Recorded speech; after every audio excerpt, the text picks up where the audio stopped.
In this lecture, you'll learn about ADP, Advanced Disk Partitioning.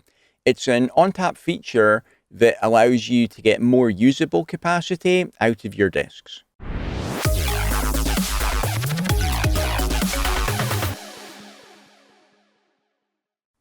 Remember at the end of the last lecture, I explained why you would maybe want to have just one data aggregate on an entry-level system. And in the example, we had an entry-level system with 12 usable disks. And we had two redundant controllers in there as well, so controller 1 and controller 2. Now, we could create two data aggregates. If we did that, then controller 1 would own 1, that aggregate would have 6 disks, and we would have controller 2 owning another aggregate also with 6 disks. And using RAID DP, out of those two aggregates, we would require to have 2 parity drives on each. So out of the 12 available disks, we would have 4 disks being used for parity. Another way we could do it is rather than having the 2 aggregates, we would just have the 1 aggregate. And then we would only require 2 parity drives rather than having 4, and that would give us more usable capacity out of the system. But that was actually kind of a simplified example, and it's actually worse than that, as I'll explain here. So for this example, it is a system, an entry-level system with 12 internal drives. So let's say this is back when we had Data ONTAP 8.3. Actually, this is before Data ONTAP 8.3 and before we had ADP, the Advanced Disk Partitioning. Let's say we've got a FAS 2520 HA pair with 12 internal drives. And let's look at the makeup of how those drives are going to be allocated. Well, it's an HA pair, so we've got 2 controllers there. And even if we only use one aggregate, one data aggregate, we still need to have an aggregate 0 for both of our nodes.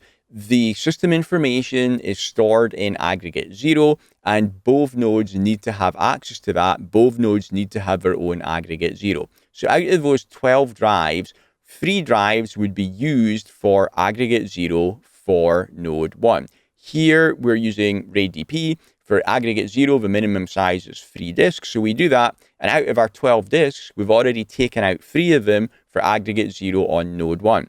We don't just have node 1 though, we also have node 2 requiring its aggregate 0. That requires another 3 disks. So we've taken out 6 disks already out of our 12 available. Then we also need to have spare drives. We need to have 2 spare disks. That's another 2 disks gone. So we've taken out 8 out of the 12. We can now create our data aggregate, but we're using RAID DP, so 2 of the disks have to be used for parity.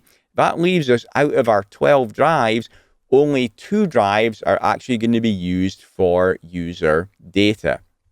So 2 disks out of 12 is we're using 17% of the available capacity. So out of all those disks that we bought and paid for, 10 of them are being used for running the system, and only 2 of them are actually going to be used for what we bought the system for, which is storing the user data. So obviously that is not very efficient. So NetApp did realize that was an issue, so that was why the ADP feature was developed. Let's see how things work when we're using ADP. So with ONTAP 8.3, the feature of root data advanced disk partitioning became available. And what happens with ADP is the disks are partitioned. So we end up with, as you can see in the diagram here, we have got a small partition, that is the root partition, and we've got the larger size partition on the right on each of the disks. That is the data partition, which is going to be used for the client data. Now, the way that the space and the partitions is allocated is we still need to do the same things, but rather than using an entire disk, we can use the smaller partition for the system information. So because the partitions are smaller, we're going to use 3 of the partitions for aggregate 0 data for node 1, and we still need the parity information as well. So 2 of those small partitions are used for the parity. Then we need to do the same for node 2. So we use 3 of the small partitions for its data and 2 of the small partitions for its parity. And then in case we have any issues there on our aggregate zeros, the last 2 small partitions are allocated as spares. Then we've still got the large partitions still available now. So what we do there is the first one is allocated as spare. Then we have 2 of the large partitions are used for parity. And now all the rest of those large partitions are available for aggregate 1 for our user data.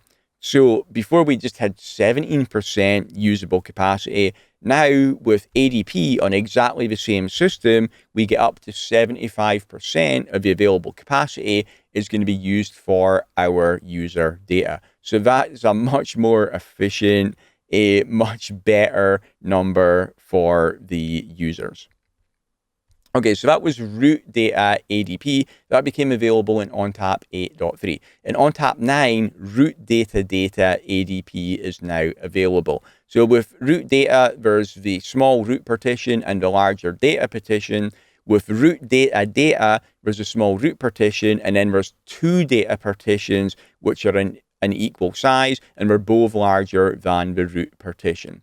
This is supported only on all-flash FAS, so it's not supported on the FAS systems. Here, as you just saw, the SSDs are partitioned into 1 small root and 2 data partition. It's SSDs because this is all-flash FAS, and this gets an even higher utilization again, which is up to 87.5% of the capacity.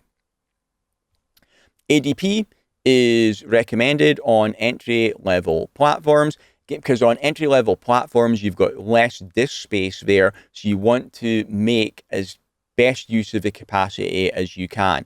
On the higher-end systems with lots of external disk shelves, you've got a lot more disks there, so out of the total space, the actual system information is taking a much smaller proportion of that, so it's not a big deal.